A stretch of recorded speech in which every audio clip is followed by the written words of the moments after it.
Welcome to the last day of the group stages at the Club World Cup. I don't know if we ever thought we were going to get here, but here we are. Lots of delays. Yeah, it's been good lately, actually. Weather's cooling off here a little bit. Welcome. I'm back. Leo, Daniel, been here. How's it going? I'm fine, thanks. Oh, sorry, Daniel. I'm fine, and I hope you too. Yes, yes, I am. Obviously, we've been offering emotional support to Leo after the news of Lyon getting relegated. And France losing yesterday. Sorry? And France losing yesterday. Yeah. The French children. Yeah. Yeah.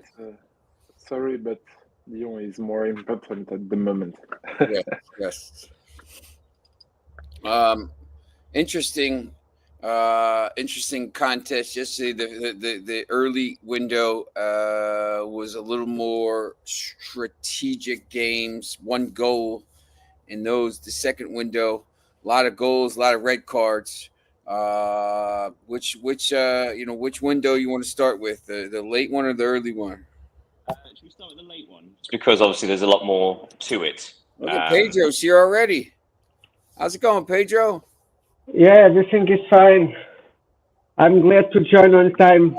Usually I'm in transit in between tests, but today I'm in the office, so I can show up on time. All right. Well, yesterday when we made our predictions, both Pedro and Leo felt that Inter would do enough to win the game, and Monterrey would, and those two would go through. I had a sneaky suspicion River might, but I was proven wrong. Group E was the finale we all wanted, right? So Inter River, it was tense in the first half. It was no one wanting to make an error, no mistakes. But in the second half, Inter really went for it, and I think they earned their win really just by being a bit braver on the ball, a bit braver with committing men forward, and Lautaro Martinez kind of emphasized that, epitomized that, didn't he? Yeah. I think he continues to show just how strong he is, how good he is. I have in mind his two main chances, and it was absolutely class. But I have to note that Kivu's squad management has also been good since the start of this tournament. Many of the players have been involved and above all have shown themselves quite decisive. We can think about the Esposito's brothers. The I think it's the bigger who played the first two matches, and the younger yesterday he scored. It's really good for Inter.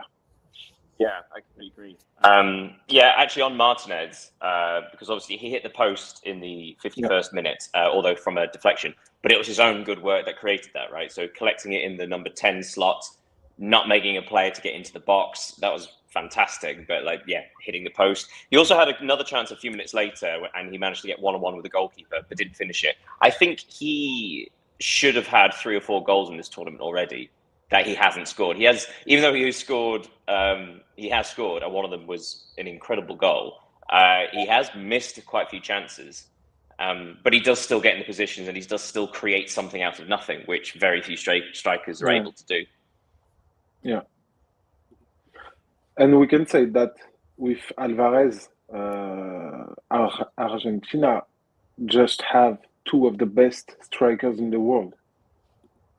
It's quite impressive, I think. And the fact that they have so much to their skill sets. It's not just running in behind, it's not just finishing. Yeah. They have the ability to go behind, to drop deep, to pass. The fact that it's Alvarez and Martinez, Argentina do have a wealth of riches there. Yeah. I'd also like to give a good shout out to Sucic, the Inter's number 8, I think, who had a really, really good second half. He dribbled past 2 players in the 90th minute to set up Mkhitaryan, although Mkhitaryan missed that chance. But he I think laid off the second goal, something like that. Yes. Yeah, so Sucic really was this driving presence from Inter's midfield, sort of like collecting the ball and dribbling forwards as opposed to passing sideways, or like he was a penetrating midfielder. Yeah. The second goal was a bit disappointing. Sorry, the last thing for me on this game, because Bastoni also scored the second goal, second minute stoppage time, and you had to say Inter deserved it. 16 shots to 10, although only 3 on target, which again highlights just they've not been clinical in this tournament. Yeah. Bastoni collecting the ball about 25 yards out, skipping past 2 players who were tackling at the same time. That was quite an image, but then his shots, well struck, but the goalkeeper really should have done better. Sean, what did you think about this game? Yeah, I was watching, flipping back and forth because I was trying to watch a little bit of the Monterrey match as well, but obviously the Cards changed the game a little bit there in the second half, or the first one did at least, and to the point where River Plate and players chasing Dumfries all over the pitch after the match, which is a little crazy. It's. Inter's a tough team. You kind of just didn't know how they were going to respond after the Champions League loss, and they in the first match was tough for them. But it turns out that the first match was tough because Monterrey is a pretty good team. So Monterrey becomes the second CONCACAF team to get through. So yeah, I think everyone kind of said after that first game, hey, wow, what are they going to do here? But Monterrey is a good team, so only allowed 1 goal, and that was it. That was the goal the Inter scored. But yes, Kiev did a very good job, playing, rotating players that, like you said, I saw Darmian and Mkhitaryan in the lineup last night, and I thought maybe it was 2016, 2017 Manchester United for a second. But they have some squad depth, and they were able to get to the point where now they're in a pretty good position here to maybe make a run in this tournament again and kind of shake off that loss. I was more impressed with Monterrey though of the late game. Does everybody agree that it should have been a red card for Martinez Quattro? It was the 65th minute. Mkhitaryan was played through. I think it was Mkhitaryan. And Martinez Quattro was sent off for being the last man. Does everybody sort of agree with that? Is there any sort of debate on it? To me, I agree with that. Well, the reason I bring it up is just because Mkhitaryan, the touch he takes away from the defender, it's not towards goal, it's towards the corner flag. So even though it's the last man by a good 10 yards, he's not actually going towards goal. So therefore, I don't know, I just thought maybe that some people might think it's slightly harsh.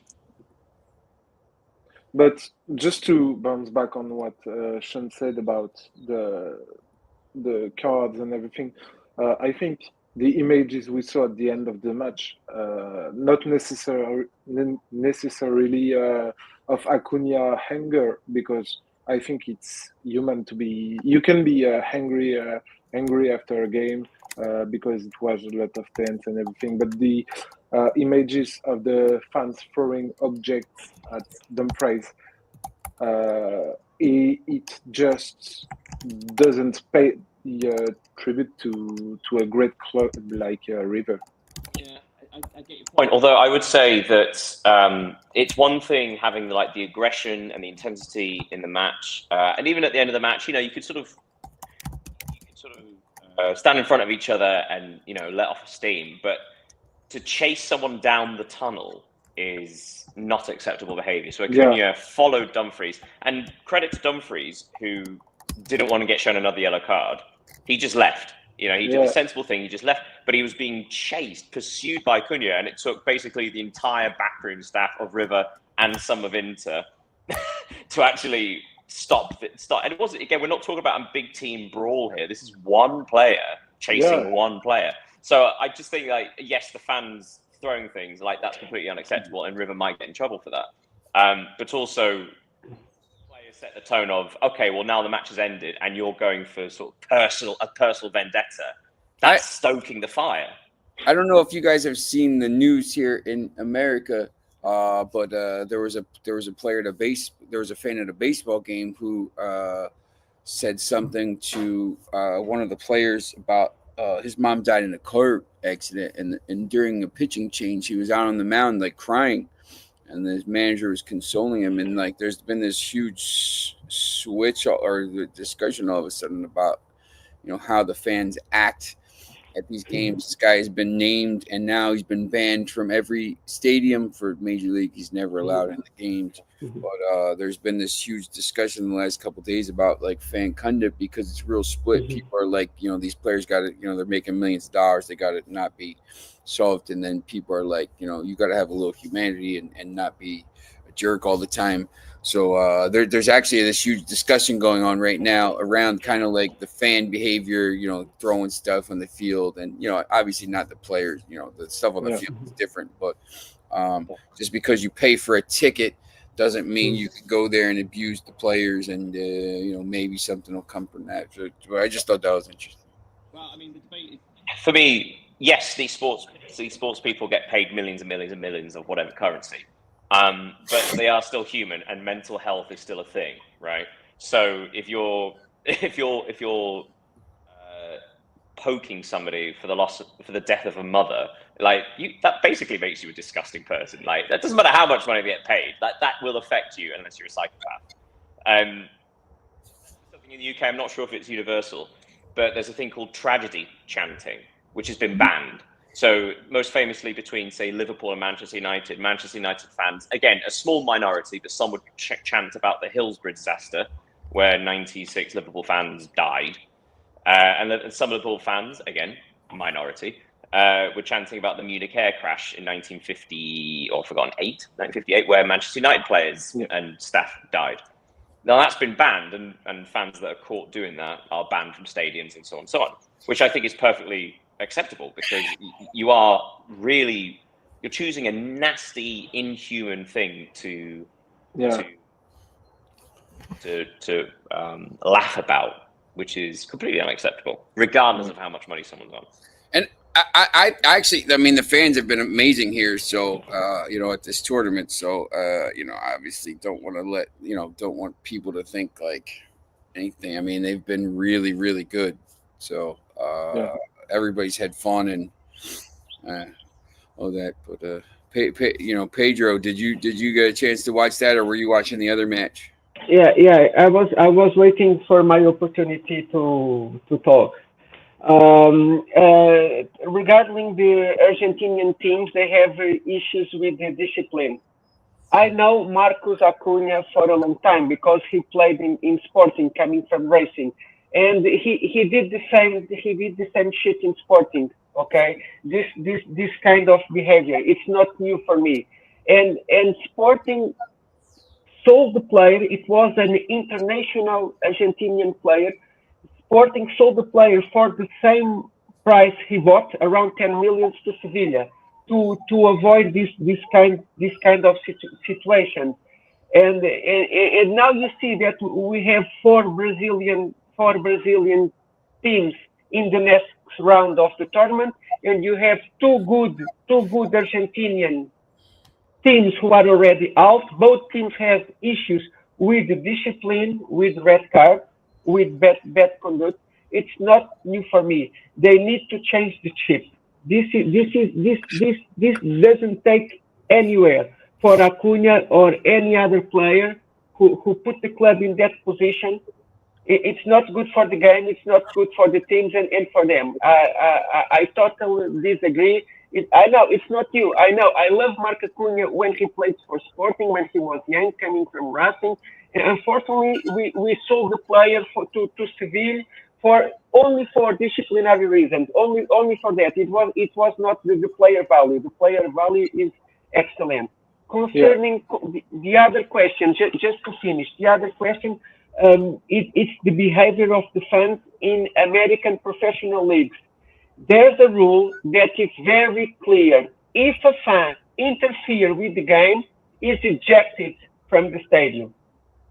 just interfere. I give you one example in basketball. In a playoffs where the Denver Nuggets play on the road against Dallas, a fan sitting in the court side grabbed Nikola Jokic, just grab, hold him for a second, and two security guards came immediately and ejected the fan from the stadium immediately. No further action. It was needed. In the baseball, the same thing. In the baseball, sometimes the fans who are sitting in the first level, they grab the ball before the catcher try to catch the ball. They are injected. They can be suspended or banned. It's normal. A fan who is sitting in the court side or in the front lines cannot interfere in the game, cannot hold the ball, cannot grab the ball, cannot touch in the players, cannot argue with the players.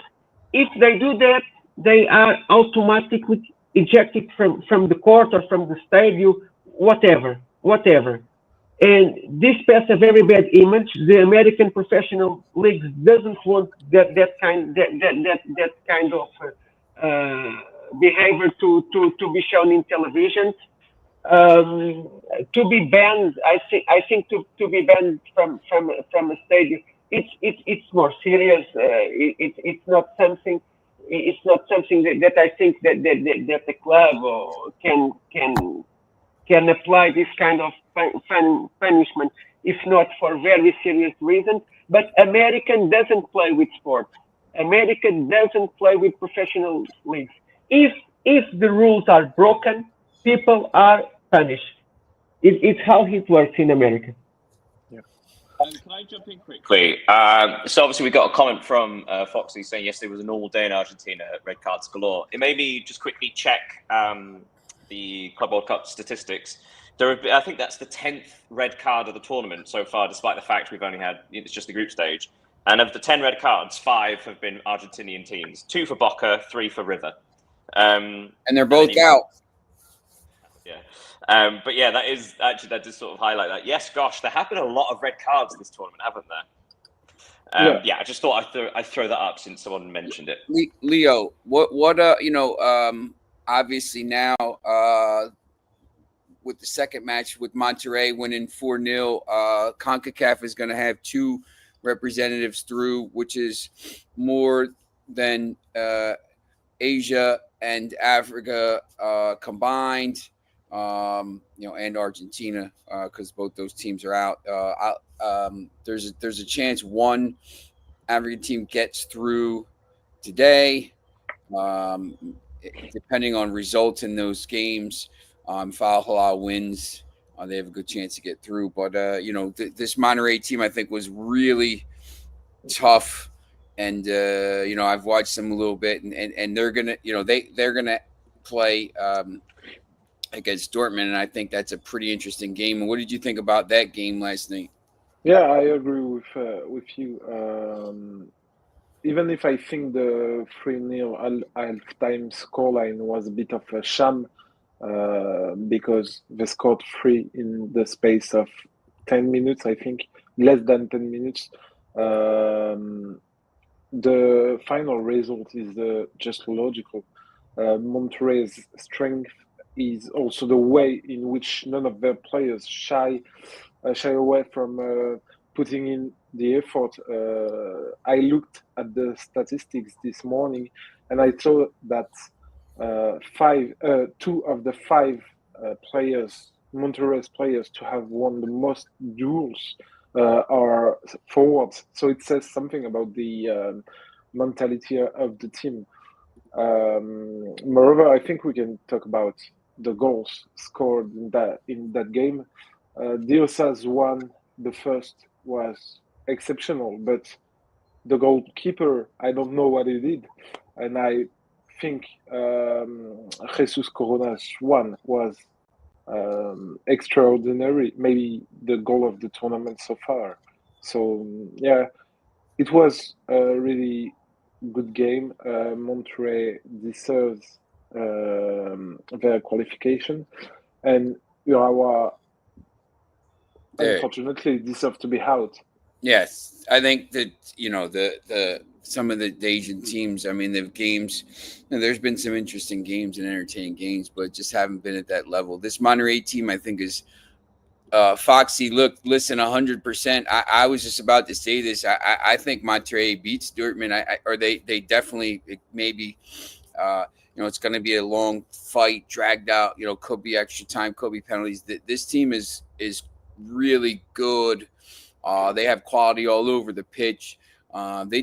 You're just looking at the aperture and closure. If you guys don't know how, if you guys don't know how these, the Mexican League, Liga MX works. They play the two halves basically, 17 and 17, but and they never did.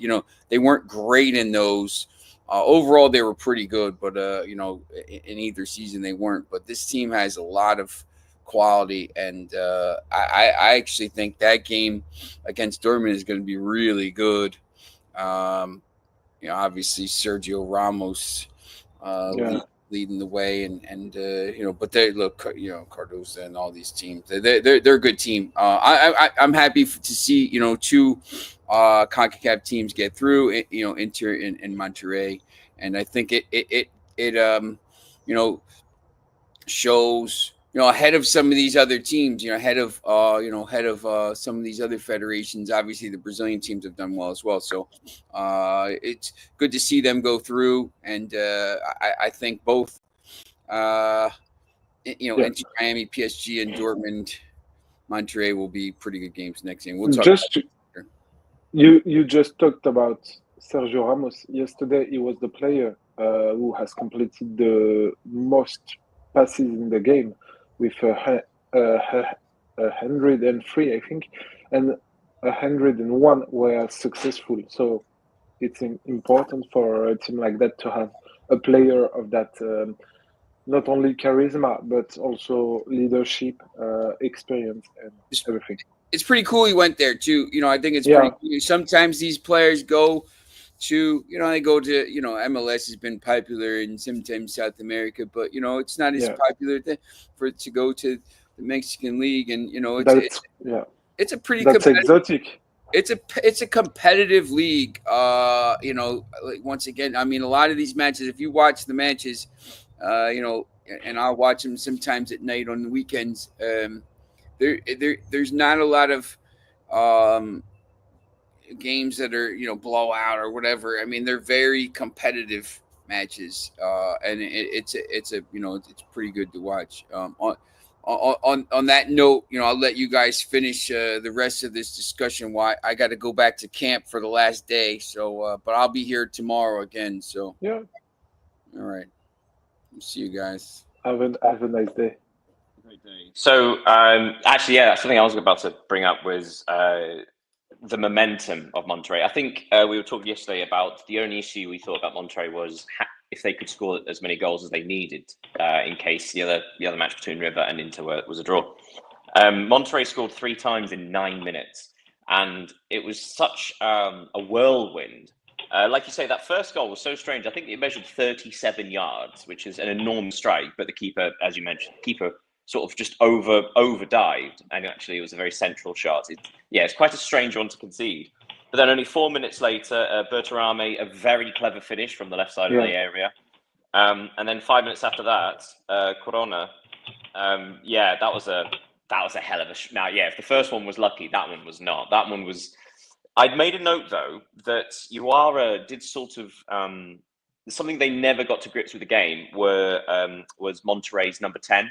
So I made a note for the third goal. Monterrey had it in their sort of left back slot, and 2 passes within 5 seconds, and Corona had it in the center circle, and there were no Uara midfielders. It was so strange, and that happened time and again. And it's as if I'm not sure if Uara were playing a man-to-man system defensively. That's why they got dragged out of position.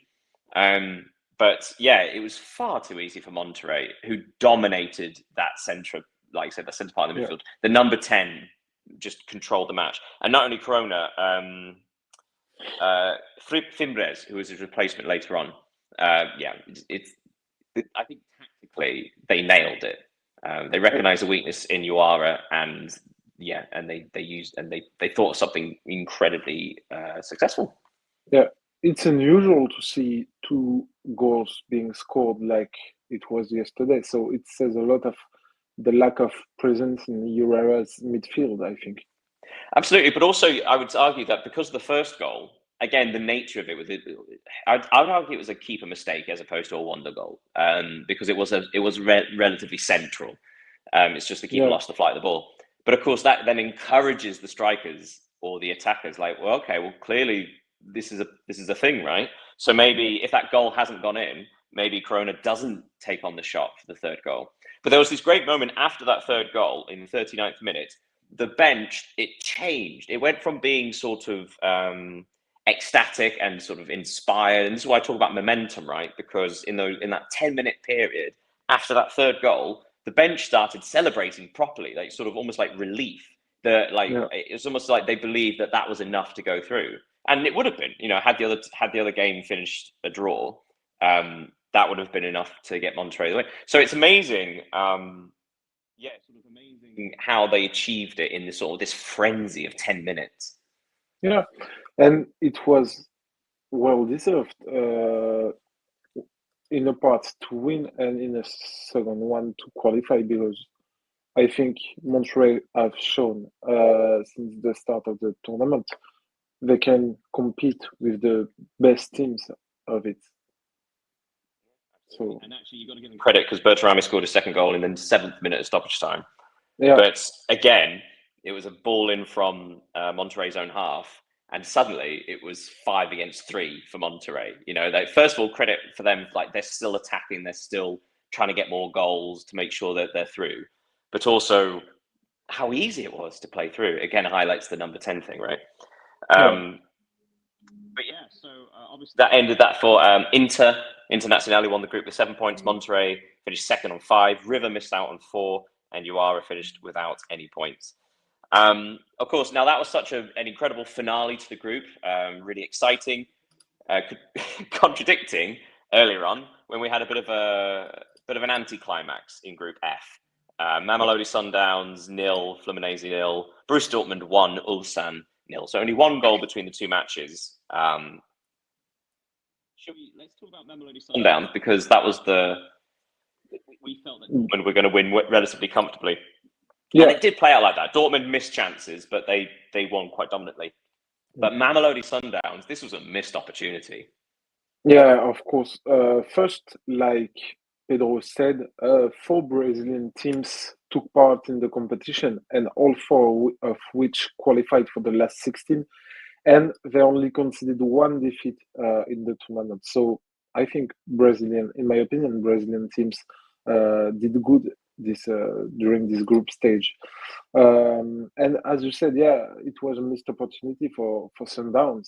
They created, but the fact is that this game is kind of paradoxical, because Sundowns created more chances than Fluminense, but it was Fluminense that with Cano's post who created the most clear-cut chance. So I think Mamelodi were just not they were not in a good day, because yeah, they were okay, but not as we saw them against Dortmund, for example. They were, I think, less attacking, less. They attacked, but they were less incisive. It was actually. Sorry to jump on the interview. I was a bit confused. There was a substitution in the 77th minute, and they took off Lucas Ribeiro, who is one of their best performers, top goal scorer in the South African Premier, the second top goal scorer across all competitions, their leading assist creator. And they substituted him with 15 minutes to go. And I found that very strange. They changed formation to a 3-4-1-2 sort of system. Yeah. But it confused me why they would take off one of the few players that could unlock the defense, because obviously Fluminense were very defensive for the last 20, 30 minutes. Yeah. So they took off one of the more creative players, and that really confused me. Why do you think they did that? Because of course they substituted him for another striker, so it was a 2 up top and then 1 in behind. But then we saw that. they carried on passing the ball as opposed to playing it into the channels. But we saw that in the first two games, for the case of Lucas Ribeiro, he did a lot of efforts. There is obviously the heat. I think he was just tired, exhausted of after everything he did. But if I can say something about Mamelodi, even if they didn't qualify, it's kind of a victory for them because today we will remember. Tomorrow we remember them. We will remember the names of some players. You've been talking about Lucas Ribeiro. We can add Marcelo Allende in the midfield, who proved really good. We can talk about the fans at the end of the games. There were celebrations with the fans. This is a very good image of football and of South African football too. Did you watch this game, Pedro? I only watched the recap, but I'm not surprised that the Fluminense gave the possession to Mamelodi. Why? Because a draw was enough. I'm looking to the stats. In the second half, as Daniel mentioned, they had almost 70% of the possession, but didn't shoot on the target. So if you don't shoot on the target, we cannot the score, and that was the picture of the second half. They gave the possession, they defend, they were waiting for the draw, the results who fits them perfectly, and the team was enabled to shot on target, to create great opportunities, and in the nil final score. But I think of course it's good for me because I'm not used to see football teams from Africa to play. I don't. I tell you why, because I follow so much competition. Okay, until so late that I need to be a game watcher to make my predictions. This is a rare opportunity for me to see new players and to see what is happening in this continent. I didn't talk about this because this subject is not in our alignment so far, but maybe you know better than me, but soccer or football growing in America and Canada, it's a real blast. Not even in United States, but in Canada. Just remember, Canada was qualified for the last World Cup, and they beat the United States during the qualifying. So soccer it's growing worldwide, in the United States, in Canada, in Africa, in Asia, and it's good that we can have opportunity to see this team from so different continents to play these new players, because it's a good experience for me, because I was not used for that. The only competition that I follow in Africa, to be honest, is the African Cup. Is the African Cup, when I like to see teams like Cote d'Ivoire, Senegal, Cameroon, and many others to play. Sorry. No problem. Sorry. I'm sorry. And that's good so far. Now we are going to the playoffs, and we have opportunity to see one of these teams how to perform against big teams, against the big teams. Yeah. And he's how can they adjust in the matches if they want to fight for the result, if they only defend, if they defend and can be dangerous in fast counterattacks. Let's see what happens. Yeah, well, as Leo said, like Mamelodi Sundowns have certainly won fans internationally for this. But I think the last thing I'm going to say on this match is, like, I touched on it briefly with the putting on a second striker. with 50 minutes to go. When stoppage time was announced, 8 minutes remaining, that's usually a boost for the team that needs to get back into it, right, or needs to force it. But in those 8 minutes of stoppage time, they had one corner and no shots. And it infuriated me because they were still playing out from the back. They were still passing it into midfield. And Fluminense was so clever with this because they weren't just sitting back, in a low block. They were actually pressing from the front because they recognized that actually Mamelodi had more players up top now. So actually, if they went to man and sort of, they were just not hitting it long. So it really annoyed me that in 8 minutes of stoppage time, you have two strikers on the pitch and you played genuinely one long pass, and from that you win a corner. Now you don't score from the corner, fine, but in 8 minutes of stoppage time, they played one long ball to two strikers, and it's like it seemed a bit naive almost, or just I don't know. They didn't. It felt like they didn't recognize that. All right, you got 8 minutes before you are out of this tournament. Throw it forward. It doesn't matter if go for it. They have nothing to lose. Yeah, so strange. Yeah. Now the other match, as I said, it was a bit more straightforward. 1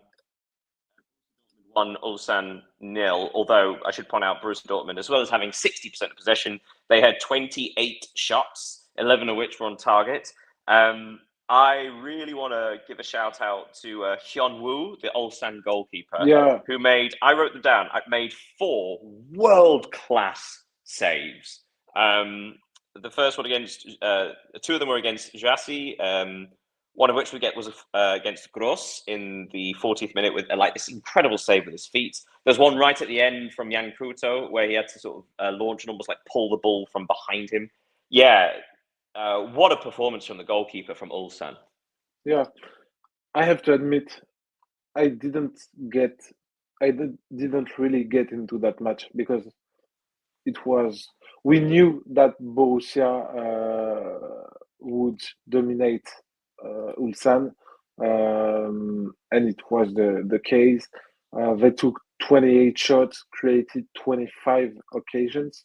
Dortmund had 3.36 expected goals at the end of the game. So they just scored 1. And this is because, as you said, of Joe. He wasn't named man of the match. It was Svensson did, but he more than deserved it. Yeah. Actually, another stat for you, Leo, which will help. This also will back up what you're saying. Touches in the opposition box. Dortmund had 58. Yeah, that's incredible. Any other team in this round of matches. And just to add a last point about that game is that Bellingham continues to show why Dortmund signed him. I can understand it. He's comfortable on the ball. He's not shy. He produces effort. He's a versatile player, and you can watch him without thinking about his brother, obviously. And one thing that shows is already important in that team. Context accepted, of course, is that when Niko Kovac substituted him, the rhythm had been less quick. It wasn't. Oh, sorry, I don't have my words, but yeah, the rhythm went down when Bellingham was substituted by Niko Kovac. Which is interesting because, again, at the start of the tournament, we were talking about Bellingham, Joe Bellingham, about how, first of all, he's a bit more defensive than Jude, but secondly, he doesn't quite have the speed of thought. Although, again, it has to be said, he's been playing in the Championship and is a couple of years behind development of Jude, his older brother. But yeah, it seems like that's incorrect. Although context is important, they are a dominant side in a weaker group, so perhaps that allows him to come forward more. But yeah, so that Group F ends with Dortmund on 7 points, Fluminense second with 5, and Mamelodi Sundowns on 4, and Ulsan with 0. We've been before that so far no Asian teams have gotten through, but also we've got 2 Asian teams there with 0 points between them. And if you consider, Auckland City managed to get one, it's not looking great for Asia, but perhaps today will change for that. So the first set of matches, we've got a dead rubber in Wydad Casablanca versus Al Ain. Both of those teams are already eliminated, but they're playing for pride. However, obviously the big one is Juventus, currently in first place, versus Manchester City in second place, both on 6 points. Juventus are top because they've scored one more goal. Yes, so Juventus, if they draw or win, Juventus will finish top of the group. And obviously Manchester City need to win to top the group. What are you looking forward, Pedro and Leo? What are you looking forward to in these games? What are you most excited about? And what do you think is going to happen? Go on, Pedro. Yes, Chris. For this group, as I said before, is very unbalanced. I think the fans wants to enjoy the game between Juventus and Manchester City, and I hope we can assist to over 2.5 goals, because which means it's not a boring game, and both teams wants to give a good show. And it's the game. It's in prime time here in Europe, and I hope we will see a really good game with goals. But to be honest with you guys, I'm looking for the group H, because there's a lot to talk about the games from Real Madrid group. So for this match, I want to enjoy the game, to see an over 2.5 goals catch, and to see the players show why they are considered one of the best players in the world who play in both teams. I don't know if there's already a lineup. For example, the Portuguese player is in the lineup to see him play. Bernardo Silva. I'm telling this because he's from my school. He's from my school. We studied in the same school. Oh. Yeah, but he's much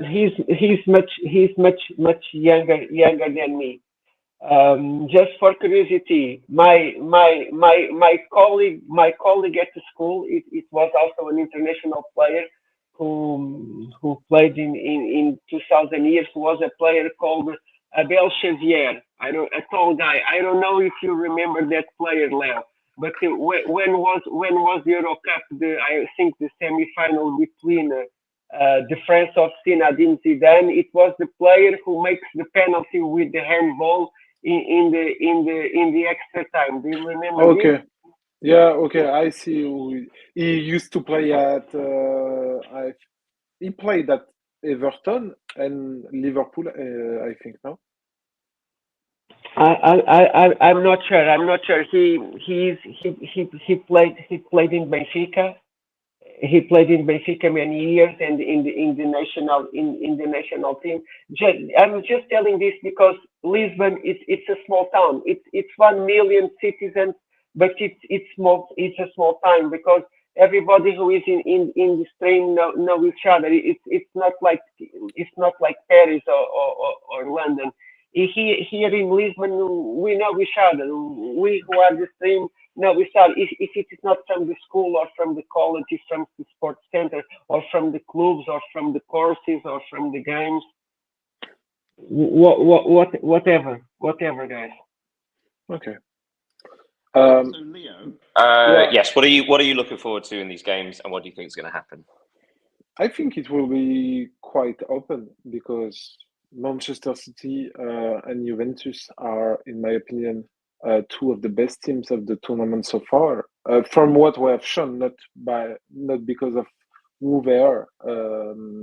Juventus, especially because I wasn't waiting for them to play that way, to be as efficient as they were.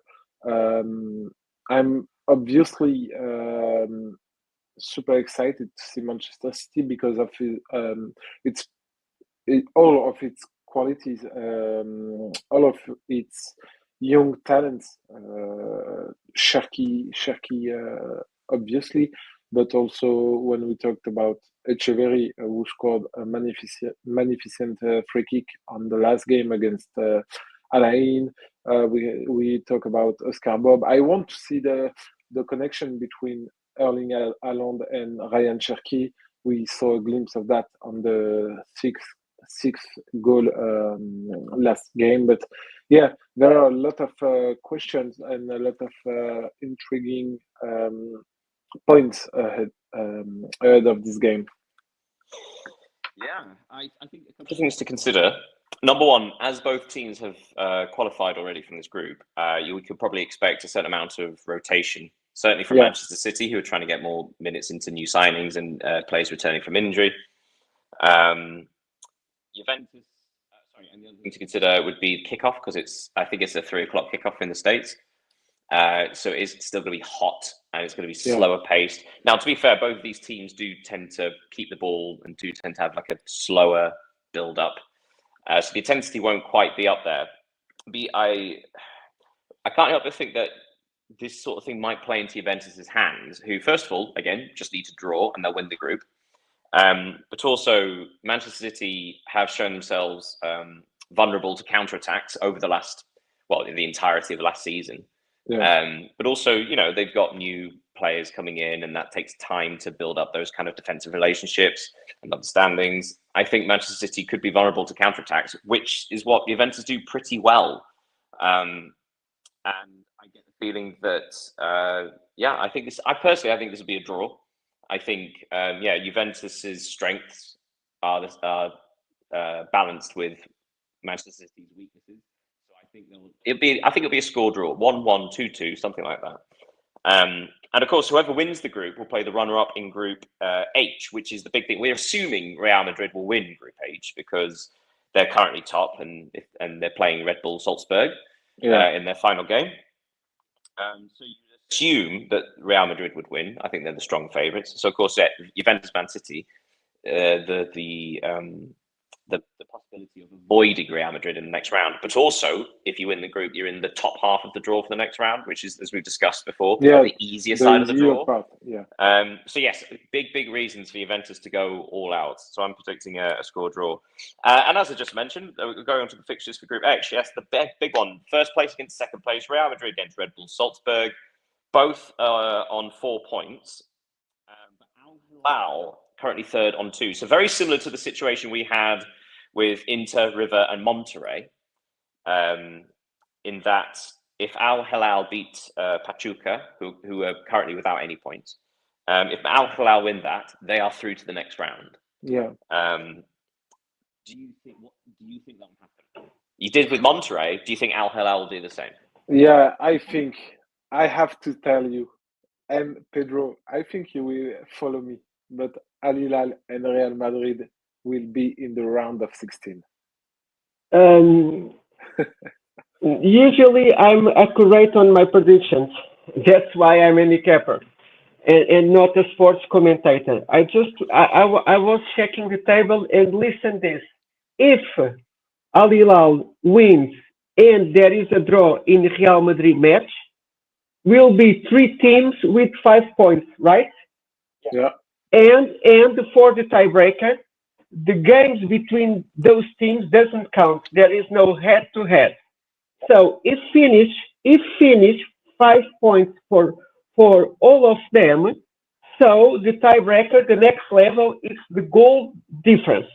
So Real Madrid have 2 goals, 2 positive goals. Salzburg 1 and Al Hilal 0, which means that Al Hilal needs to win by a margin of 2 to be guaranteed.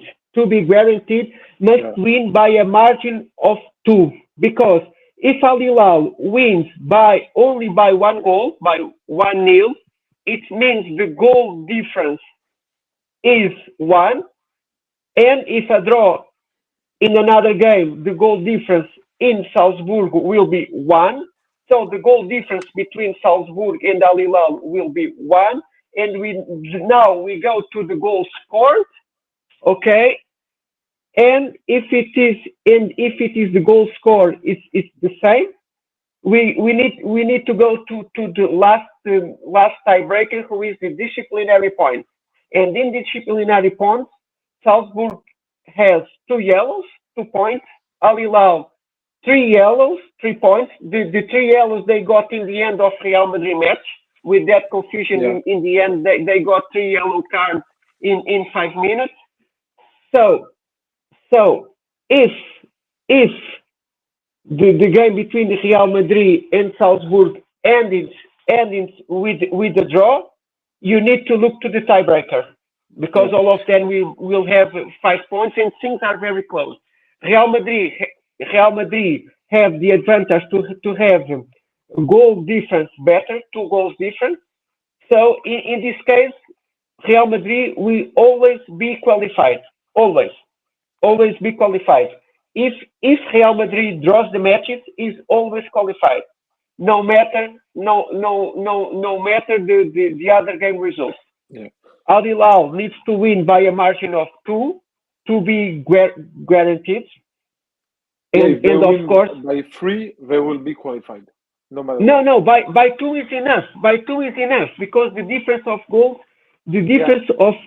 is 0. If they win by a margin of 2, I'm going to jump in here, Pedro. Yeah, yes, absolutely. They need to win by 2. However, it doesn't guarantee them, simply because if it's, say, 1-1 between Real Madrid and Salzburg, then Al Hilal need to score 3 goals. yes, But then of course they would have a positive goal difference anyway, so it would change. Yes, but of course that relies on Red Bull Salzburg getting a draw. Leo already leaked your personal opinion, which you think Real Madrid is going to win. I mean, I don't think anybody would argue against it. Is there any chance for Red Bull Salzburg in this match, considering they have been, without sounding patronising, they've been surprisingly good so far in this tournament? Yes, they drew with Al Hilal, but they certainly could have scored a couple, two or three goals, and they were dominant against Pachuca. Can they cause Real Madrid problems? Or is it just a too big a jump in quality? I will not say that Real Madrid will crush Salzburg, but I think they will win by maximum 2 goals difference between the two teams. We have to recall that Raúl Asensio will not be on the pitch because he's suspended after his red card. But to follow what you're saying, something we forgot to mention on the last game was Tony Rudiger made his return from injury. Yeah. So he's building himself back from injury. So he is available, although might not be able to start. So chances are it'll be Tchouameni in the middle with Dean Huijsen. And Mbappe will not be here too because of his sickness. So it's 2 important members of this Madrid team. Whatever we can think about Asensio's level, he's now in the starting lineup. So I think Real Madrid will win this game, and Al Hilal will also win his tie, but not with. They will not crush Pachuca either, because I don't think Pachuca will let them win by 3-4 goals. I would also point out that Al Hilal have only scored once so far in this tournament, and that was from a penalty spot against Real Madrid. So they've actually not scored from open play this whole tournament. If I had to bet something, I would say Real Madrid will win by 1 goal on Salzburg, and Al Hilal will win on 1 goal against Monterrey too. I would agree. My instinct says that Real Madrid will win, and then Red Bull Salzburg would have to be very, very lucky. Al Hilal do have the attacking players, but they've not quite pieced it together. But you do think that like this is the opportunity to do so. With players like Mitrovic, Marcos Leonardo, El Shaarawy, they have the attacking potential to score goals. It's just more of a question of how sort of figure out why they haven't done so far. But then again, they have a new manager, and maybe they're all still just figuring it out. So you're going for Real Madrid and Al Hilal. I have to say, I agree. Pedro, would you agree as well? I completely agree with you guys. Thanks, Pedro. Like yesterday. I was just trying to shaking the wave. You're right. As we said, so whoever wins the group between Juventus and Manchester City will play the runner-up of Group H, which we're all saying will be Al Hilal, which would mean then we'd have the complete round of 16s. And yes, it would go along with what we've been saying before about the top half seeming a lot more manageable than the bottom half. Before we go, Just Daniel. So you go with a draw between Juventus and Manchester City, if I understand correctly. I think Manchester City will be rotating more than Juventus. I think Manchester, and also I think Manchester City will be more confident playing other teams, whereas Juventus, I think, will sense the opportunity of if we win this, easier route to the semi-final. So I think fewer rotations. Also, they don't have the squad of Manchester City because very few teams around the world do. And like I say, and I think because of the heat, the intensity will be low. I think that will suit Juventus better. So yeah, I think it'll be a draw. Okay. Pedro, what did you decide on that? I'm sorry?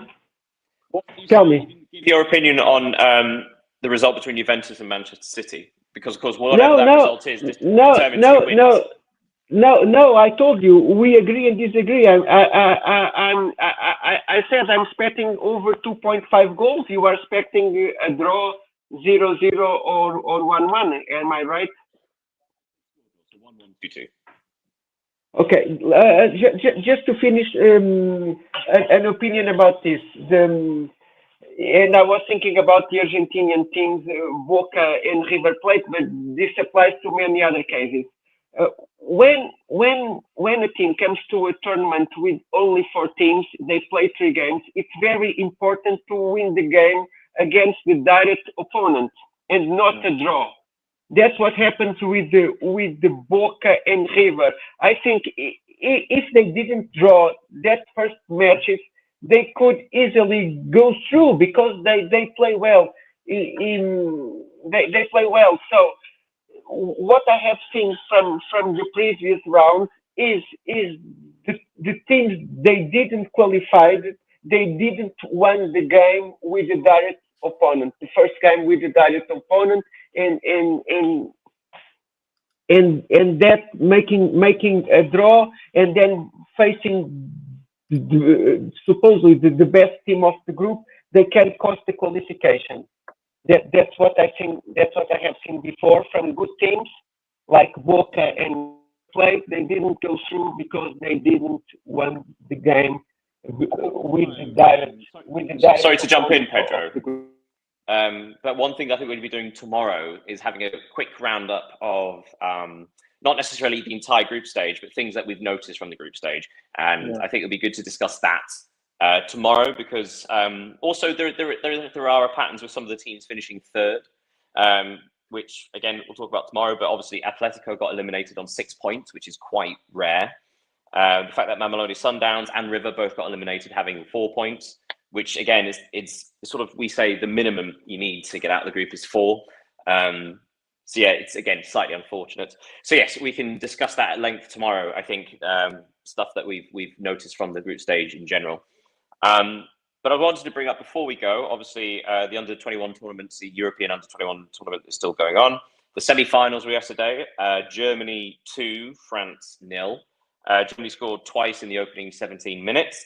They were quite strange goals. Did you two see this match? They were quite strange goals in that they both came from the defensive mistakes from the French.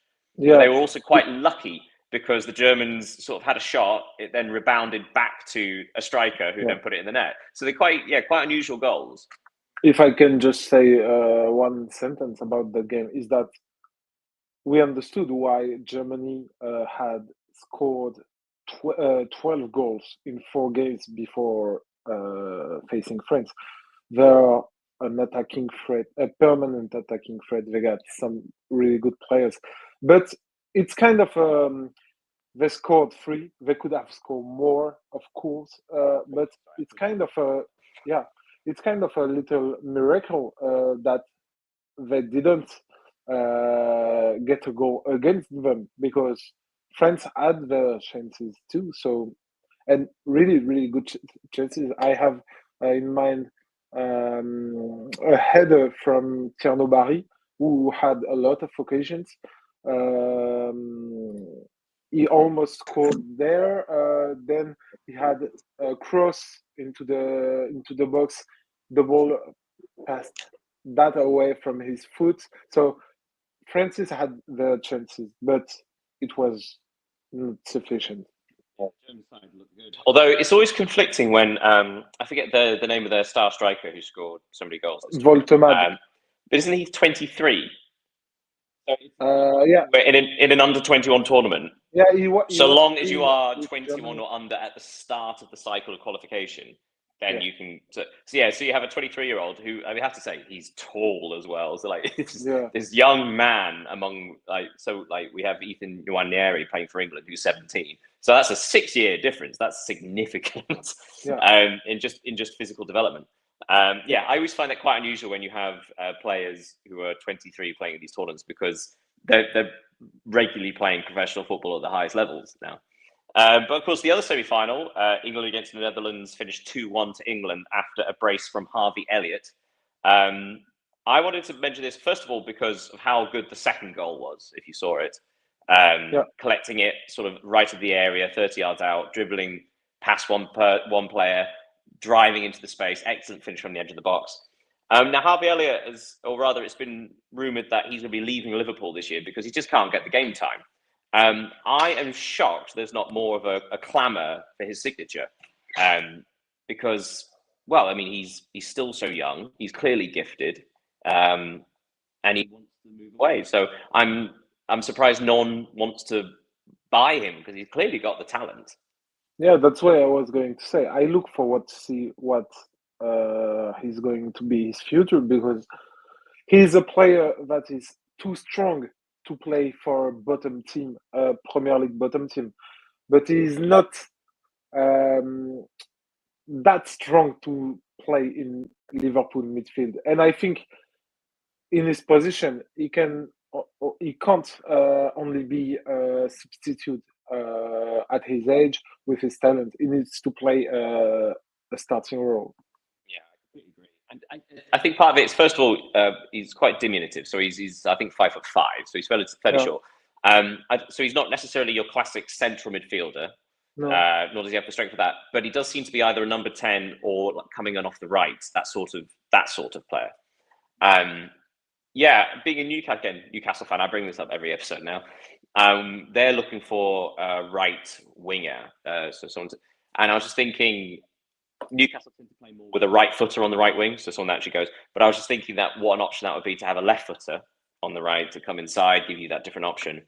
But yeah, I could. He is too good for a lower side like that. He should be a starting player in a European competition, I think. I haven't even heard of any rumours of him going abroad, because it's the sort of transfer you'd imagine. Say, for example, Jarell Quansah, the Liverpool defender, is going to Bayer Leverkusen. That's the sort of transfer I thought would happen, considering Liverpool had just bought Florian Wirtz. It would make sense for me, therefore, to be a number 10 going in the other direction, right? Harvey Elliott becoming the number 10 for Leverkusen. That, to me, would make sense as a transfer, but to me, Harvey Elliott would be the perfect fit for Dortmund at the because they need a 10 who they can rely on, because Julian Brandt, I really like him. He's a classy player. He is a technical player, but he's not really constant. He has physical. Reina just hasn't got the consistency. Yeah. I think Harvey Elliott to Dortmund would be the perfect fit. But I also think he's too expensive for Dortmund at the moment, because it will be 55 pound, I think, millions pound, I think. I thought maybe Leverkusen, just because obviously they've now got 140, 150 extra million euros from Liverpool buying two of their players. Right. So, I mean, obviously that's an England Germany under-21 final. Who do you think is going to win that? I think Germany will go through from what I've seen, because I will not say that I saw every games of Germany or of England, but in this tournament, in the group stage. But Germany made me the best impression. Pedro, who do you think will win that? I just want to say I'm sorry, Leo. I was rooting for France so much. They had slightly more possession. They have more shots, slightly more shots on target also, but they don't create great opportunities to score. Yeah, Germany were just and Germany create great opportunity. I don't know how many they could make a bigger result. They had like 4, 5, 6 great opportunities to score right in front of the goal, right? So they absolutely deserve to be in the final. Was not my prediction. I was wrong, and for me they are clear favorites. Another thing is that the Netherlands surprised me, because not also in the under-21, but also in the under-19, they are in the finals. So Netherlands is doing something, because is putting the kids teams in the top of the competitions. And you know, guys, that Netherlands is known to have a good formation from the youth, a good formation school in soccer. From the Cruyff days. Yes, I would say Germany are the favourites for the tournament. One thing I would point out for the England under-21 side is not only are they the defending champions, and also a lot of that team is still in this team, and they have the same manager in Lee Carsley. But in the final 2 years ago against Spain, England changed tactic, which really surprised Spain. So England then played with a false 9, but they also let Spain have the ball, and it was more concentrating on allowing Spain possession in areas that weren't so defensive, and yet but then broke strongly and ended up winning 1-0. So yeah, I would probably say I would agree that they're favourites. However, just as the experience of 2 years ago, but as well as the ability to surprise a team tactically, I think could potentially catch Germany out, especially again considering Germany beat England earlier on in the tournament. They know what won't work, so it's a nice way of nice opportunity to surprise them. Right, I guess that brings us to the end of this episode of VAR and Espresso. Thank you everybody for joining. Thank you Sean, who had to leave early. Thank you Leo. Thank you Pedro. Make sure everybody watching, you go to our social media, subscribe, follow, read, consume. And I guess we'll see you tomorrow once at the end of the group stage, and we'll look forward to the round of 16. Yeah. Thanks, everybody. Thanks, Pedro. Thanks, Daniel. Take care, guys. It's a pleasure. Yeah, as Daniel said, follow us and see you tomorrow.